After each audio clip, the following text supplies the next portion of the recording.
So yun daw, this is the final look. So ito ang aking nagawa. So ito ang aking comeback makeup look. So yan. So tagal kong hindi nag-vlog. Ang tagal kong hindi naggumawa ng makeup look kasi sobrang hirap i-condition ng sarili ko para sipagin. So yan, ngayon lang ulit ako sinipag mag-makeup.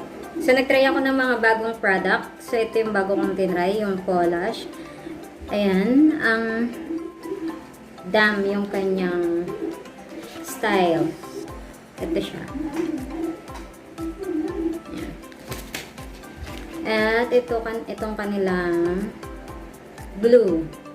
Polish Lash Adhesive. Ayan. Maganda siya kasi madali siyang ikabit. Kasi naka-shape talaga siya na pag ganun sa mata mo. So pag pinatong mo siya, ayusin mo lang siya dito sa may harap tsaka sa dulo din. Okay na. Tsaka very natural lang yung itsura niya. Nabukan niya talaga yung mata ko. See? So, yan. Ano po ba? Itong mga bagong product na ginamit ko, bagong bigay ito sa akin. So, yan. Excited akong itry kasi. Thank you, Ate Aimee. Bigay niya yan sa akin. Tsaka itong sa lip palette. Yung bagong palette. Yan. Bigay lang yan sa akin. Yan. Sobrang saya.